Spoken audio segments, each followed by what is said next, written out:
तो चलिए आज हम स्टार्ट करने वाले हैं इनवर्स ऑफ द मैट्रिक्स, मतलब अलजेब्रा जो है उसका आज हम लोग करने वाले हैं लेक्चर नंबर 36। देखिए, तो आज हम यहाँ पर स्टार्ट करेंगे लेक्चर नंबर 36। तो देखते हैं लेक्चर नंबर 36 में आज पढ़ेंगे, याद होगा आप लोगों को, हम लोग किसी भी मैट्रिक्स का दो मेथड से इनवर्स निकालना सीख चुके हैं। एक मेथड सीख चुके हैं, इनवर्स का होता है ए इनवर्स का formula one by determinant of A into adjoint of A. एक उस मेथड से हम लोग पढ़ चुके हैं। दूसरा हम लोग पढ़ गए थे कि मैट्रिक्स का इक्वेशन दिया हो या मैट्रिक्स का फंक्शन दिया हो तो हम इनवर्स कैसे निकाल सकते हैं, इस पर हम कल चर्चा कर दिए थे लेक्चर नंबर 35 में। अच्छा, तो आज हम लोग लेक्चर नंबर 36 में क्या पढ़ने वाले हैं? तो लेक्चर नंबर 36 में हम लोग पढ़ने वाले हैं third method to find the inverse of the matrix. अब सुनिएगा, ये थर्ड मेथड आपको पढ़ा रहे हैं। आईसीएसई बोर्ड, सीबीएसई बोर्ड के लिए इंपॉर्टेंट है, लेकिन बिहार बोर्ड वालों के लिए आज तक नहीं पूछा हुआ है। तो आपको, लेकिन फिर भी आपको सीखना चाहिए। तो जरा गौर से देखना कैसे क्या होता है, आगे बढ़ता हूं। तो यहां आप लोग आज बात करने वाले हैं third method to find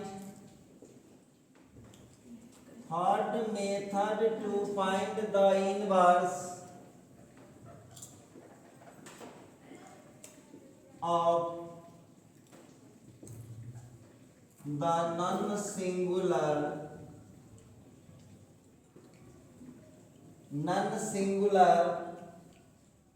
square matrix.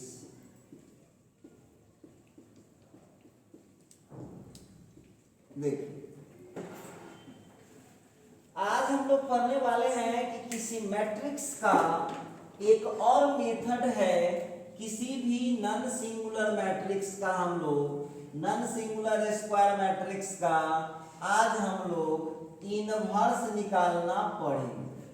देखिए, नॉन सिंगुलर स्क्वायर मैट्रिक्स का आज हम लोग पढ़ने वाले हैं इनवर्स निकालना, वो भी थर्ड मेथड से।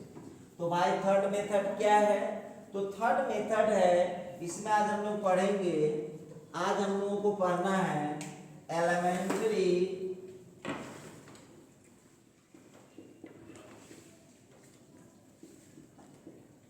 Elementary operations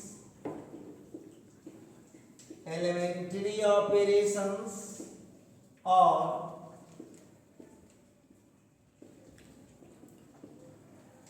elementary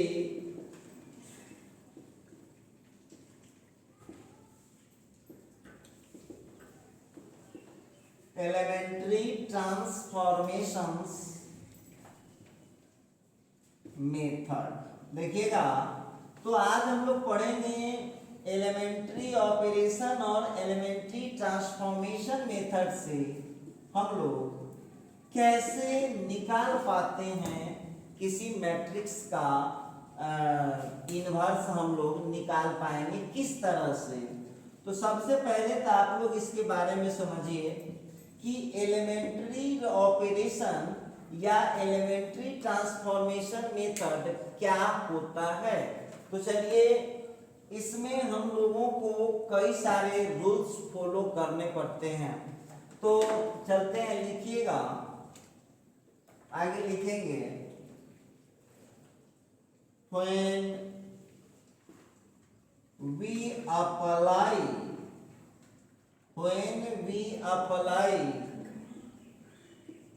the followings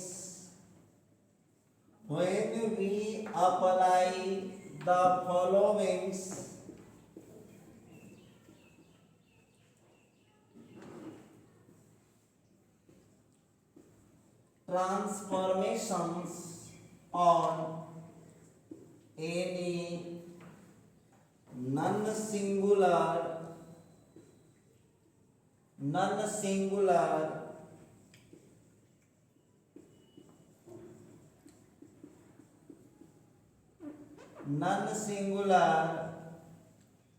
square matrices, when we apply the following transformations on any non-singular square matrices, then these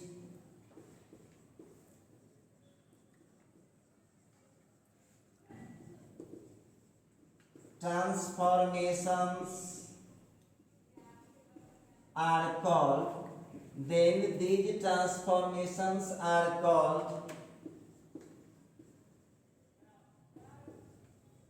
elementary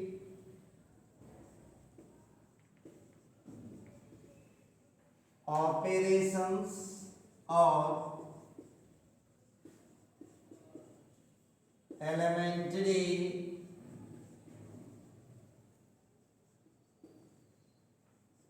transformations or elementary transformation method। देखिए अब यहाँ पर कुछ बात हम लोगों को यहाँ पर समझना होगा।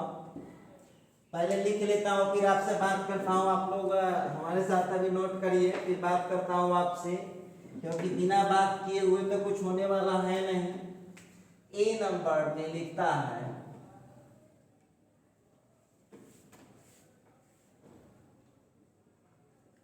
to change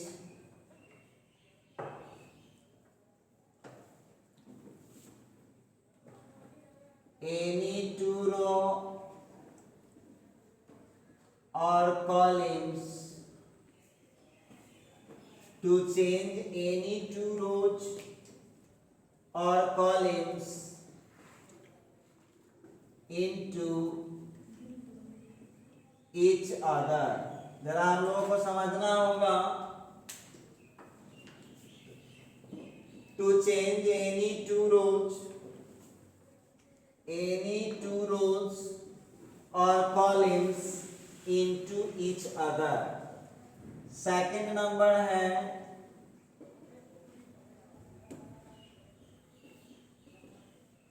to multiply or divide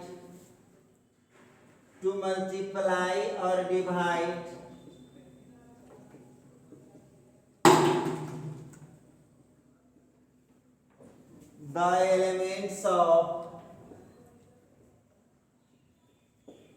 any row or column, to multiply or divide the elements of any row or column by any non-zero numbers।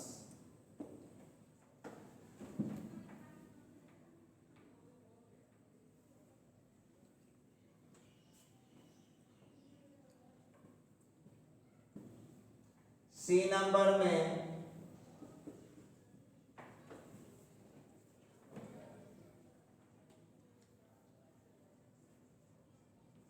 to get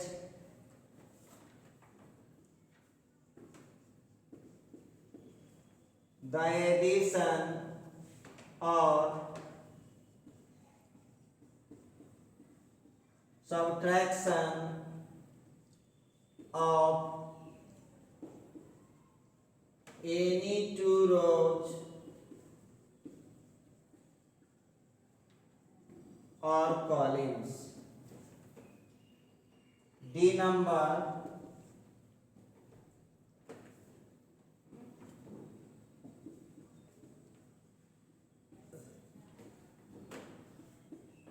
to get the sum or difference to get the sum or difference of any row or column when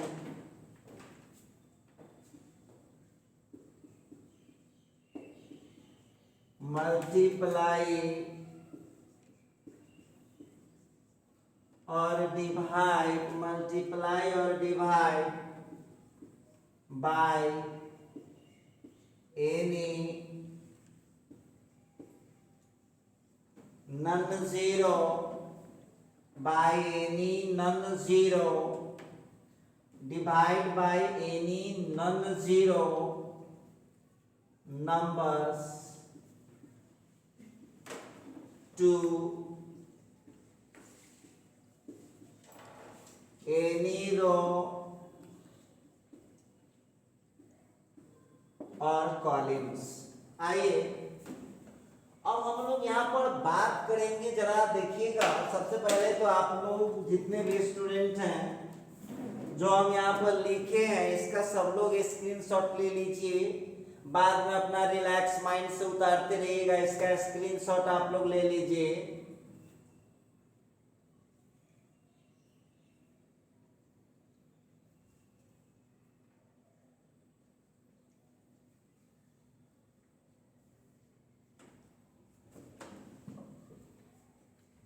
चलिए तो आप लोग ले लिए होइएगा screenshot. जरा हम लोग यहाँ समझने का कोशिश करते हैं। अब आप लोग लिखना बंद कर दीजिए। जरा जो भी लोग वीडियो देख रहे हैं लिखना बंद कर दीजिए, थोड़ा ध्यान से देखिएगा। थोड़ा डेंजर टॉपिक है। डेंजर क्या है तो इजी ही, थोड़ा हम लोग को समझना चाहिए। बहुत इजी हो जाएगा क्वेश्चन, बहुत इजी हो जाएगा क्वेश्चन। यदि आप इस क्वेश्चन को आसानी से सॉल्व करते हैं तो बहुत आसान बन जाता है। बस हम लोग चलेंगे, देखते हैं कैसे क्या होता है। लिखता है when we apply। चलिए हम लोगों का आज हम लोग पढ़ने वाले हैं third method to find the inverse of the non singular square matrix. लिखता है कि नॉन सिंगुलर स्क्वायर मैट्रिक्स का हम इनवर्स बताने वाले हैं, वो भी थर्ड मेथड से। तो गौर कीजिएगा, एलिमेंट्री ऑपरेशन उसका नाम है या एलिमेंट्री ट्रांसफॉर्मेशन मेथड उसका नाम है। गौर कीजिएगा, लिखता है when we apply। गौर कीजिएगा क्या लिख रहा है, when we apply, जब हम अप्लाई करते हैं, जब हम लगाते हैं द फॉलोइंग ट्रांसफॉर्मेशंस। गौर कीजिएगा, ट्रांसफॉर्मेशंस का मतलब होता है परिवर्तन, बदलाव। अब आप लोग जितने भी लोग इस वीडियो को देख रहे हैं, अब यहाँ कंसंट्रेट होकर के केवल मेरी बात सुनिएगा। अब नोट आपको बाद में करना है, स्क्रीनशॉट आप लोग ले सकते हैं। लिखा when, जब भी अप्लाई, जब हम अप्लाई करते हैं द फॉलोइंग ट्रांसफॉर्मेशंस, निम्नलिखित ट्रांसफॉर्मेशन को on any non singular square matrix. The following मतलब निम्नलिखित, नीचे लिख रहे हैं उसके बारे में। तो कहता है कि जब निम्नलिखित ट्रांसफॉर्मेशन, निम्नलिखित परिवर्तन अप्लाई करते हैं any non singular square matrix, किसी नॉन सिंगुलर स्क्वायर मैट्रिक्स पर। आइए कहता है कि जब हम अप्लाई, देखिए ध्यान दीजिएगा, when we apply, जब हम अप्लाई करते हैं द फॉलोइंग ट्रांसफॉर्मेशन, निम्नलिखित ट्रांसफॉर्मेशन को on any non singular square matrix, किसी नॉन सिंगुलर स्क्वायर मैट्रिक्स पर, देन तब these transformation are called elementary operation या एलिमेंट्री ट्रांसफॉर्मेशन मेथड। ध्यान दीजिएगा, तो लिखता है कि ये जो चार नियम है, लिख रहा है कि जब चार नियम को हम किसी मैट्रिक्स पर अप्लाई करते हैं, ये जो चार नियम लिखा है, ये जो चार नियम लिखा है आपके सामने में ये 4 नियम यदि किसी नॉन सिंगुलर स्क्वायर मैट्रिक्स पर हम अप्लाई कर देते हैं तो इस ट्रांसफॉर्मेशन या इस परिवर्तन को हम एलिमेंट्री ऑपरेशन कहते हैं या एलिमेंट्री ट्रांसफॉर्मेशन कहते हैं।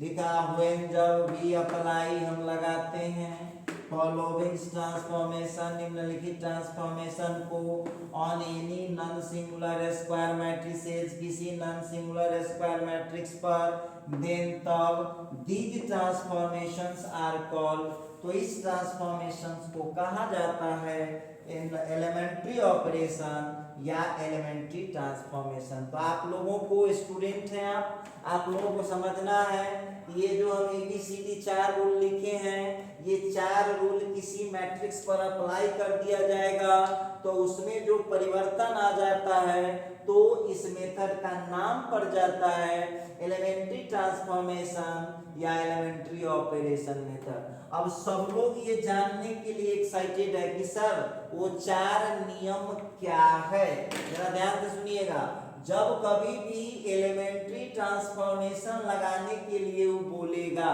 तो आप यही 4 काम कर सकते हैं, 5वां काम नहीं कर सकते हैं। अब बहुत स्टूडेंट कहा कि सर वो 4 काम क्या है, तो आपके सामने लिख चुके हैं।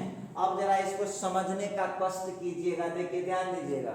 लिखता है टू चेंज चेंज करना एनी 2 रोज किसी 2 रो और कॉलम को इनटू ईच अदर। सुन लीजिए सब आदमी, रूल नंबर 1 कहता है कि हम किसी 2 रो या कॉलम को एक दूसरे में चेंज कर सकते हैं। पहला रूल हुआ कि हम किसी 2 रो या किसी 2 कॉलम को हम आपस में चेंज कर सकते हैं। पहला नियम सुनिए, एलिमेंट्री ट्रांसफॉर्मेशन का फर्स्ट रूल हुआ कि हम कोई 2 रो या कोई 2 कॉलम को आपस में चेंज कर सकते हैं। तो बहुत स्टूडेंट कहेगा कि सर थोड़ा एग्जाम्पल बता देते तो अच्छा होता। बिल्कुल बता दूंगा, देखिएगा।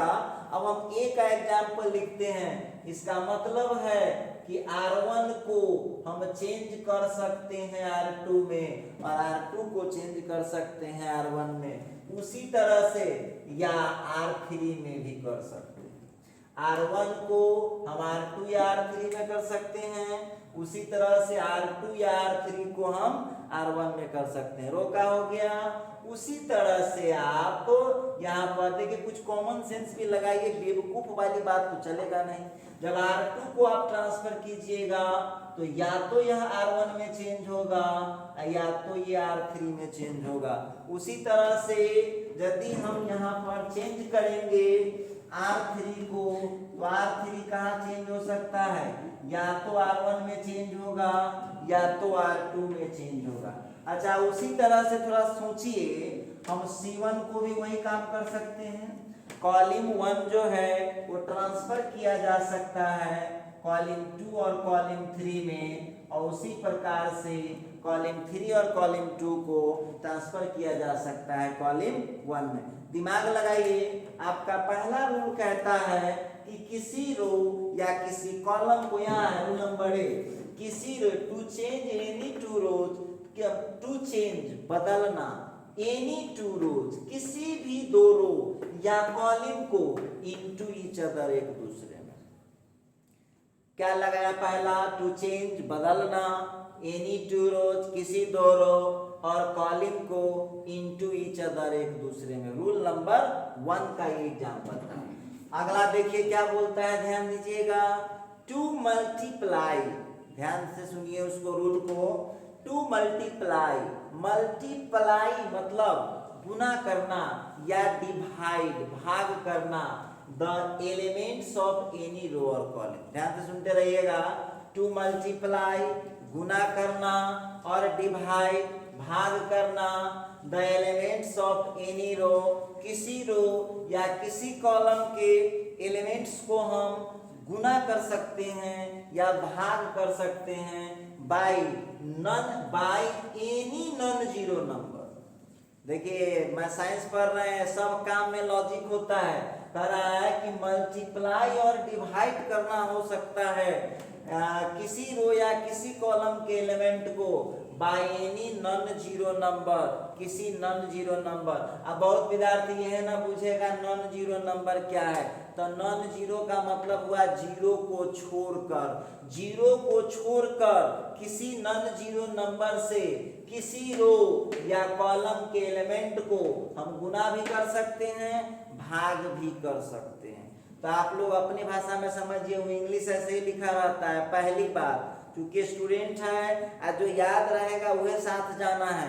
ध्यान दीजिएगा, रूल नंबर ए कहा कि दो रो या दो कॉलम को हम आपस में बदल सकते हैं, ये था rule number A. Rule number B कहता है कि किसी रो या किसी कॉलम के एलिमेंट को हम मल्टीप्लाई करके या डिवाइड कर सकते हैं नॉन जीरो नंबर से, मतलब जीरो को छोड़कर किसी भी नंबर से हम रो या कॉलम को गुना या भाग कर सकते हैं। क्लियर समझ में आ रहा होगा?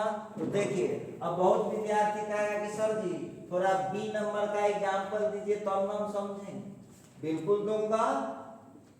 अब देखिए, इसका मतलब क्या है कि R1 को आप मल्टीप्लाई कर सकते हैं किसी नंबर से, उसी तरह से R1 को देखिए आप डिवाइड कर सकते हैं किसी नंबर से जहां पर a का वैल्यू 0 नहीं होगा। ठीक है, अच्छा, उस सेम रूल लगेगा। उसी तरह से R2 को आप मल्टीप्लाई कर सकते हैं a से, उसी तरह से R3 को आप मल्टीप्लाई कर सकते हैं, उसी तरह से R3 को आप मल्टीप्लाई कर सकते हैं, उसी तरह से R3 को आप डिवाइड कर सकते हैं, उसी तरह से R2 को आप डिवाइड कर सकते हैं। इतना चीज वहां पर आपको समझना होगा कि नॉट इक्वल टू 0 है और a इज कांस्टेंट है, कोई कांस्टेंट है भाई।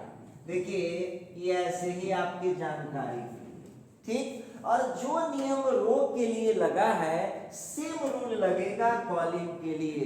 कॉलम 1 को हम कॉलम 1 में कुछ चीज से गुना कर सकते हैं, या कॉलम 1 को हम कुछ चीज से डिवाइड कर सकते हैं। उसी तरह से कॉलम 2 को किसी चीज से गुना कर सकते हैं, या कॉलम 2 को किसी चीज से हम डिवाइड कर सकते हैं। उसी तरह से कॉलम 3 को किसी चीज से हम मल्टीप्लाई कर सकते हैं, या कॉलम 3 को, लेकिन याद रखिएगा वहां पर 0 नहीं होना चाहिए वहां, क्योंकि 0 कर दीजिएगा तो टोटल 0 ही कर देगा। तो आप लोगों का ये रूल नंबर 2 था कि किसी भी रो या कॉलम को किसी नॉन जीरो एलिमेंट से गुना भी कर सकते हैं, और नॉन जीरो नंबर से गुना भी कर सकते हैं और भाग भी कर सकते हैं। चलिए, तो अब आते हैं रूल नंबर सी पर। क्या बोलता है? टू गेट द एडिशन और subtraction of any two rows और कॉलम। ध्यान दीजिएगा, रूल नंबर 3 लिखा टू गेट द एडिशन और सब्ट्रैक्शन। एडिशन मतलब जोड़, सब्ट्रैक्शन मतलब घटाव, मतलब हम जोड़ सकते हैं और घटा सकते हैं एनी टू रोज और कॉलम। मतलब क्लियर है कि इस एलिमेंटेड, देखिए एक बात बताते हैं आपको, इंग्लिश जो लिखे हैं वो काम नहीं आएगा, दिमाग में जो समझ जाइएगा। पहला बात क्या लिखा कि दो रो या दो कॉलम को आपस में चेंज कर सकते हैं, रूल नंबर 1 था। रूल नंबर बी क्या था? किसी नॉन जीरो एलिमेंट से किसी रो या किसी कॉलम के सभी एंट्री में गुना भी कर सकते हैं और भाग भी कर सकते हैं। एग्जांपल के साथ वहां ए भी लिखा हुआ है। अब सी नंबर देखिए क्या कहता है, टू गेट प्राप्त कर सकते हैं, द एडिशन और सब्ट्रैक्शन जोड़ या घटाव ऑफ एनी टू रोज, कोई दो रो या कॉलम। गौर कीजिएगा, मतलब क्लियर है कि किसी दो रो या किसी दो कॉलम का हम जोड़ या घटाव कर सकते हैं। तब बहुत विद्यार्थी कहेगा सर थोड़ा इसका भी एग्जाम्पल दिखा दीजिए तो अच्छा होगा। देखो ध्यान दो, इसका मतलब है कि R1 में हम क्या कर सकते हैं, R2 को जोड़ सकते हैं या R1 में हम R3 को जोड़ सकते हैं। उसी तरह से R1 को हम इसको क्या पढ़ते हैं, ट्रांसफर टू या टेंस टू। कोई आदमी बोल देगा कि बउआ तंगा पढ़ के सुनाइए ना, तो क्या पढ़िएगा, R1 transfer to R1 plus R2 या R1 tense to R1 plus R2, दोनों पढ़ सकते हैं। R1 transfer to R1 plus R2। अच्छा, उसी तरह थोड़ा दिमाग का खेल है, R1 में से R2 को आप घटा भी सकते हैं और उसी तरह से या नहीं तो R1 में से आप R3 को घटा भी सकते हैं, और यही नियम सब पर लागू होता है। उसी तरह से यदि कॉलम की बात करें, कॉलम की, तो कॉलम में भी सेम रूल लगेगा। C1 में से C2 को घटा भी सकते हैं और C1 में C2 को जोड़ भी सकते हैं, ठीक है। उसी तरह से आप किसी जगह लिख लीजिए, क्या दिक्कत है, बात तो उतना ही है। C1 में C2 या C3 को हम जोड़ भी सकते हैं और घटा भी सकते हैं, और भी आपको मन है तो लिख सकते हैं, लेकिन नियम इतना ही रहेगा।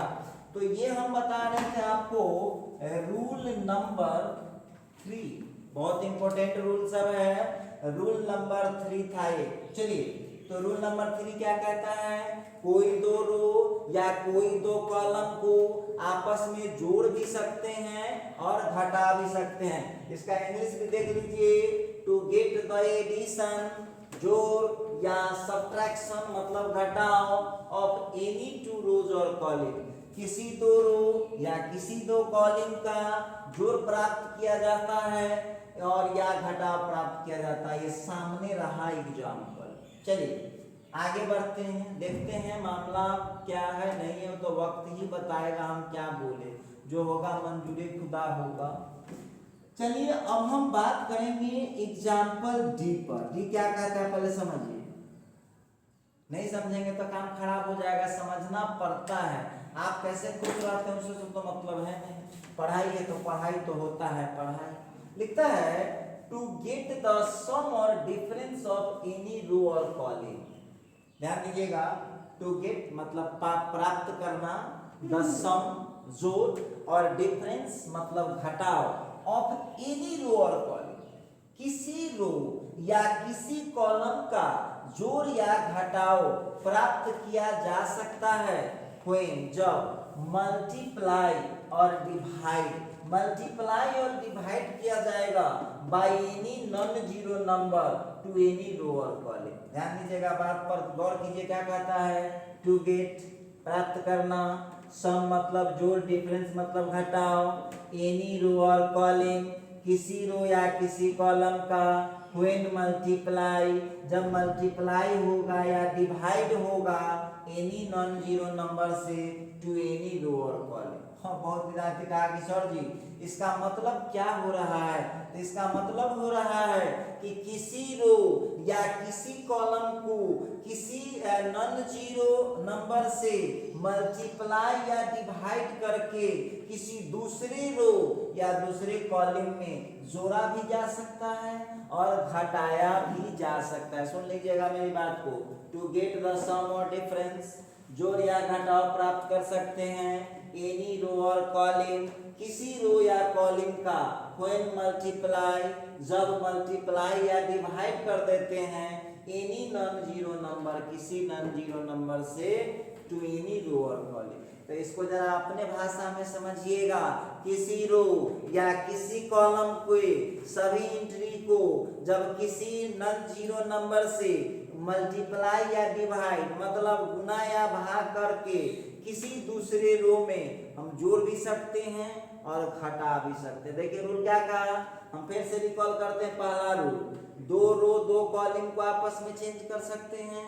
रूल नंबर 2 कहा कि किसी रो या किसी कॉलम, किसी दो रो या किसी दो कॉलम को हम क्या कर सकते हैं, जोड़ भी सकते हैं, घटा भी सकते हैं। रूल नंबर 2 रूल नंबर 2 कहता है कि रो या कॉलम के प्रत्येक एलिमेंट को किसी नॉन जीरो नंबर से जो गुणा भी कर सकते हैं और भाग भी कर सकते हैं। रूल नंबर सी क्या कहा, तो रूल नंबर सी कहता है कि दो रो या दो कॉलम को जोड़ा भी जा सकता है, घटाया भी जा सकता है। रूल नंबर डी क्या कहता है, किसी रो या किसी कॉलम को मल्टीप्लाई या डिवाइड करके किसी रो या कॉलम में जोड़ भी सकते हैं, घटा भी सकते हैं। अब बहुत विद्यार्थी कहा कि सर जी ये डी नंबर थोड़ा खतरनाक बुझाता है सर, थोड़ा इसका एग्जाम्पल दीजिए तो समझे।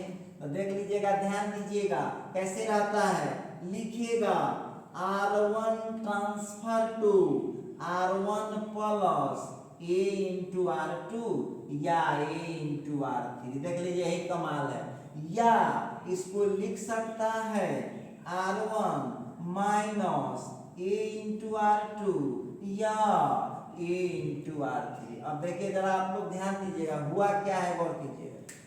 R2 को A से मल्टीप्लाई कर लिया है, R1 में लाकर जोड़ दिया है, कर सकते हैं। उसी तरह से R2 में क्या किया है, A से मल्टीप्लाई कर दिया है, R1 में घटा लिया, और R2 या R3 बात सब जगह एक ही है, जो नियम एगो पर लगेगा वो सब। अच्छा, बहुत विद्यार्थी कहा कि सर जी तो थोड़ा घटा उठा के दिखाइए तो और कोई काम कर सकते, हम बिल्कुल कर सकते हैं। देखिएगा इसको हम ऐसे भी कर सकते हैं, R1 plus R2 by A, R2 by A या R3 बाई A। अच्छा, उसी तरह से आप यहाँ गौर कर सकते हैं, R1 में घटा भी सकते हैं, R2 बाई A या R3 बाई A। यही नियम सभी रो और सभी कॉलम पर अप्लाई किया जाएगा।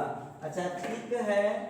अच्छा, सेम रूल लगा सकते हैं आप कॉलम पर, सेम रूल, कहीं कोई घबराने की बात नहीं है, आप सेम रूल लगा सकते हैं किसी रो या किसी कॉलम पर।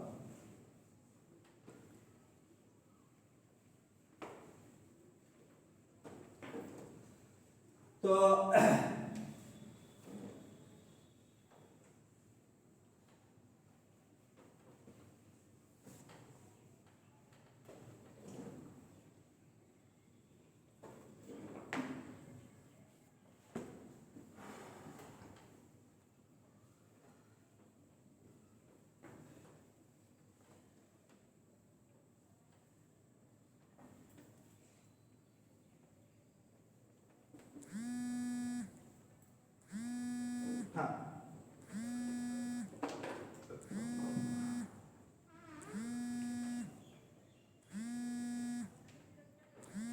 अब देखिए कोई लोग कहेगा कि सर जी जो इसको थोड़ा कॉलम में लिख कर दिखाइए।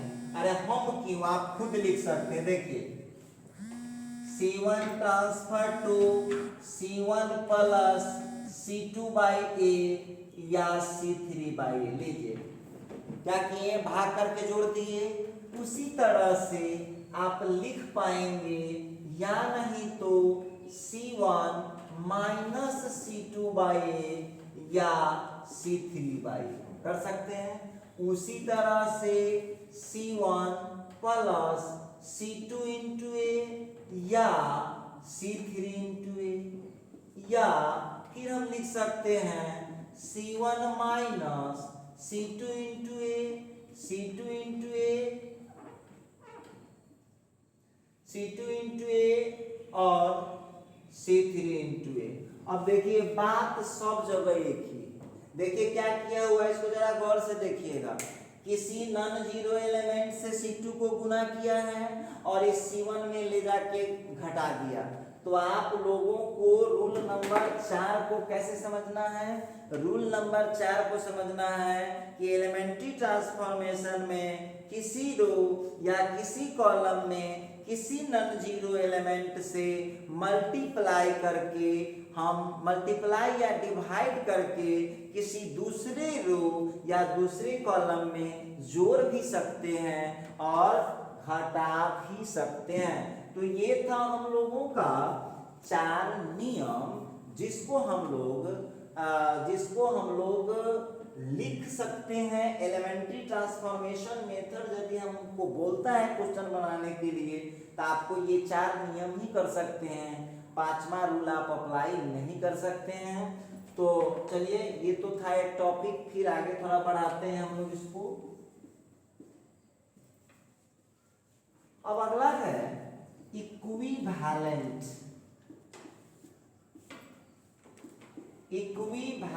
मैट्रिक्स। क्या है भाई? Equivalent matrix. इक्विवेलेंट मैट्रिक्स लिखिएगा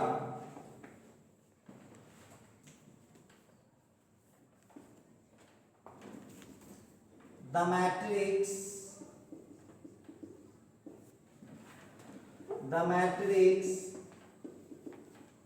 which is obtained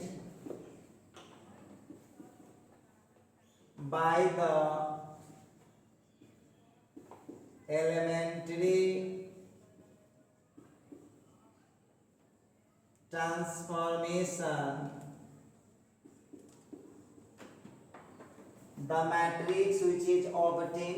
the elementary transformation of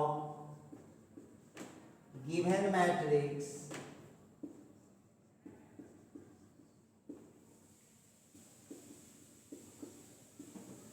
comma देकर लिखिएगा, then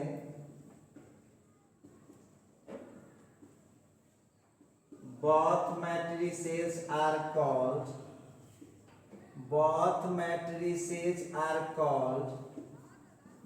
equivalent matrices।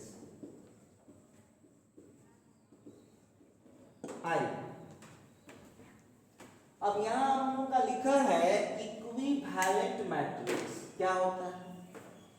The matrix, वो मैट्रिक्स which is obtained, जरा समझिएगा, द मैट्रिक्स, वो matrix which is obtained, the which माने जो, इज माने होता है, obtained माने होता है प्राप्त करना। लिखता है द मैट्रिक्स, वो मैट्रिक्स which is obtained, जो प्राप्त किया जाता है by the elementary transformation of given matrix। जरा गौर कीजिएगा, लिखता है द मैट्रिक्स, वो मैट्रिक्स which is obtained, जो प्राप्त किया जाता है by the elementary transformation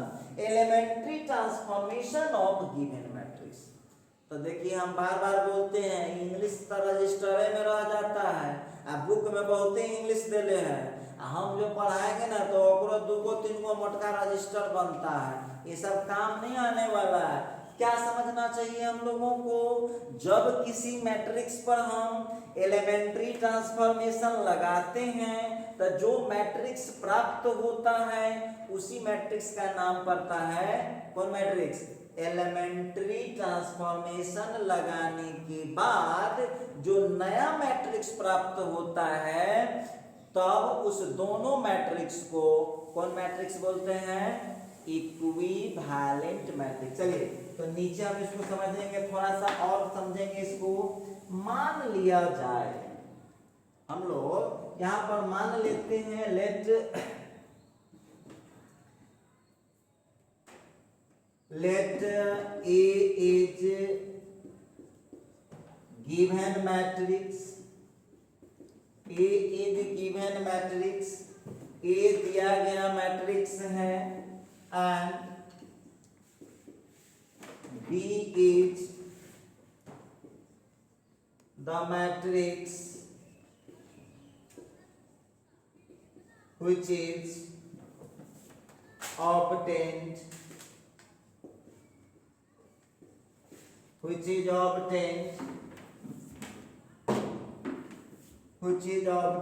by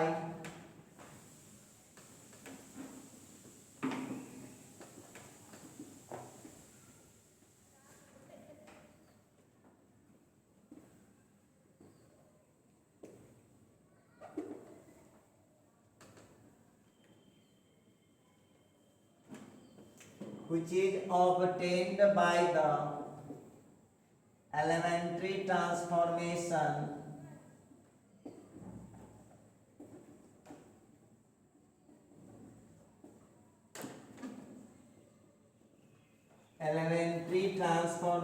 of A. Therefore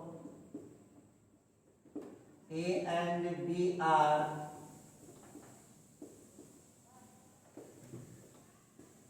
equivalent matrices.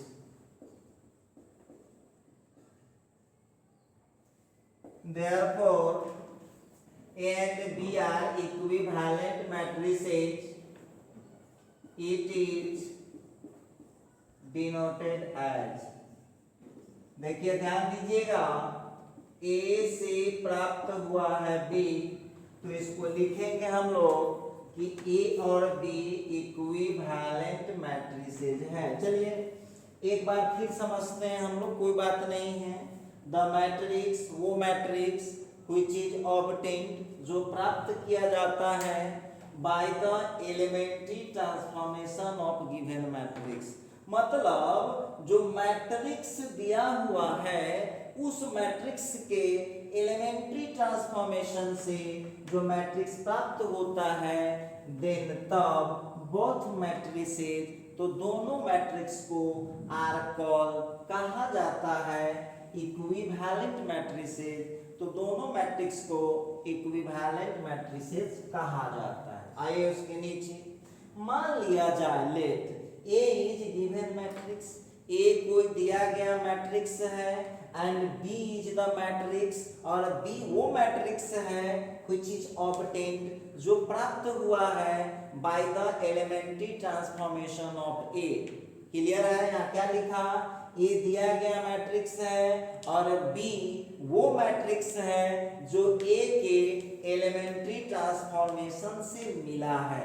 तो यहाँ पर A और B कौन मैट्रिक्स कहलाएगा, इक्विवेलेंट मैट्रिसेस दोनों को। और देखिए इक्विवेलेंट मैट्रिसेस, तो सबसे पहली बात ये भूल के भी गलती ना कीजिएगा, ये ना कि इक्वल कर दीजिएगा, इक्विवेलेंट लिखने का यही स्टाइल है, इस तरह से आपको लिखना पड़ेगा।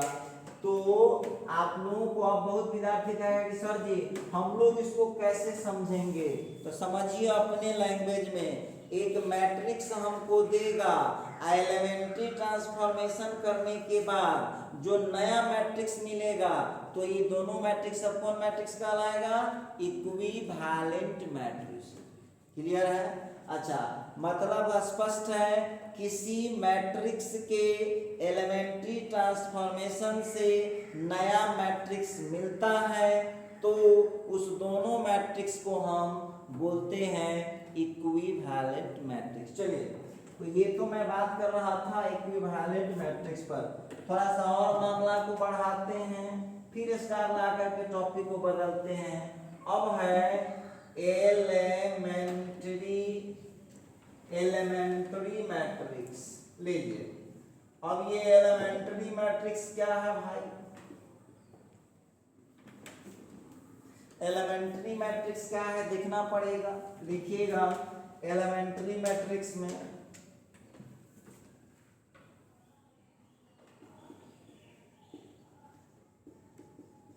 the matrix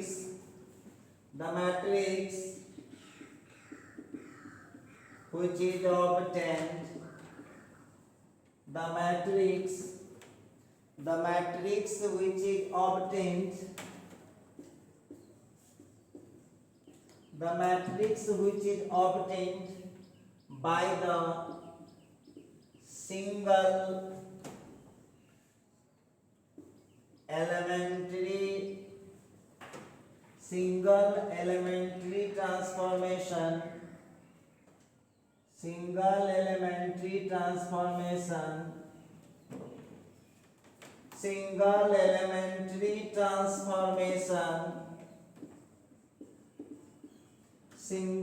elementary transformation of the unit matrix,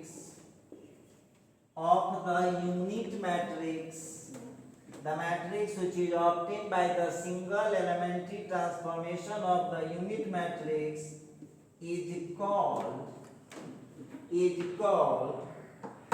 elementary matrix, is called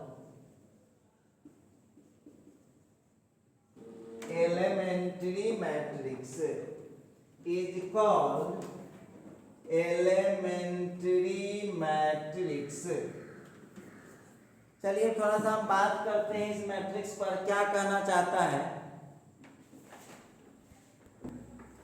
तो देखिए अब है एलिमेंट्री मैट्रिक्स क्या है, तो लिखता है द मैट्रिक्स वो मैट्रिक्स which is obtained, जरा ध्यान दीजिएगा, द मैट्रिक्स वो मैट्रिक्स which is obtained जो प्राप्त किया जाता है by the single elementary transformation of the unit matrix। गौर कीजिएगा, कोई यूनिट मैट्रिक्स, आप जानते हैं कि आप लोगों को दो ही यूनिट मैट्रिक्स पढ़ना है, एगो पढ़ना है 2x2 और दूसरा पढ़ना है 3x3। तो कहता है कि जब यूनिट मैट्रिक्स पर, गौर कीजिएगा, किसी यूनिट मैट्रिक्स पर एक के बार लगाएंगे एलिमेंट्री ट्रांसफॉर्मेशन तो उस मैट्रिक्स का नाम अब पड़ जाएगा एलिमेंट्री मैट्रिक्स। द मैट्रिक्स वो मैट्रिक्स which is obtained जो प्राप्त किया जाता है by the single elementary transformation, एक टाइम जब एलिमेंट्री ट्रांसफॉर्मेशन करेगा यूनिट मैट्रिक्स का तो उसको हम बोलते हैं एलिमेंट्री मैट्रिक्स। चलिए अब एक एग्जांपल हम लोग देखते हैं छोटा सा, अब ध्यान दीजिएगा, हम एक एग्जांपल लेते हैं, गौर कीजिएगा। मान लेते हैं कि ये आई जो है ये यूनिट मैट्रिक्स है, गौर कीजिएगा, यहाँ पर आप जानते हैं ये यूनिट मैट्रिक्स है, ठीक है। अब इसमें हम कोई एक एलिमेंट्री, चारों को नियम आपको पता है, उस चारों नियम में से कोई एक आप लगा दीजिए। मान लीजिए कि हम रूल लगा दिए R1 transfer to R1 into 2। क्या किया गया है जरा आप हमको बताइएगा। तो यहाँ पर जो है मान लेते हैं कि ए अब ये चेंज हो जाएगा, ठीक है। और R1 को कौन चीज से गुना कर दिया, 2 से। R1 दिख रहा है, पहचानते हैं कि ना, ये है R1, तो 2 से मल्टीप्लाई करेगा तो ये जो मैट्रिक्स है ना, ये जो मैट्रिक्स आया, ये जो मैट्रिक्स अब ट्रांसफर होकर आया, देख लीजिएगा, ये जो मैट्रिक्स ट्रांसफर होकर आया, इस मैट्रिक्स का कौन नाम पड़ेगा, इस मैट्रिक्स का नाम पड़ेगा एलिमेंट्री मैट्रिक्स। देखिए कल जो है ना इसका हम आपको एग्जांपल बताएंगे कि एलिमेंट, आज तो हम पूरा इसका थ्योरी पढ़ा दिए हैं, चूंकि वीडियो बहुत लंबा हो जाएगा तो अब हम जो है अगले लेक्चर में देखेंगे कि कैसे हम एलिमेंट्री ट्रांसफॉर्मेशन लगा करके निकालते हैं अगले वीडियो में। अब देखिए यहाँ पर ध्यान दीजिएगा, क्या किया है, आई हमारा यूनिट मैट्रिक्स है और आपका थ्योरी कहता है कि यूनिट मैट्रिक्स पर जब एक बार लगाइएगा एलिमेंट्री ट्रांसफॉर्मेशन, तो देखिए अब एक के बार लगाए हैं तो इस मैट्रिक्स का नाम पड़ जाता है, तो इस मैट्रिक्स का नाम पड़ जाएगा एलिमेंट्री मैट्रिक्स।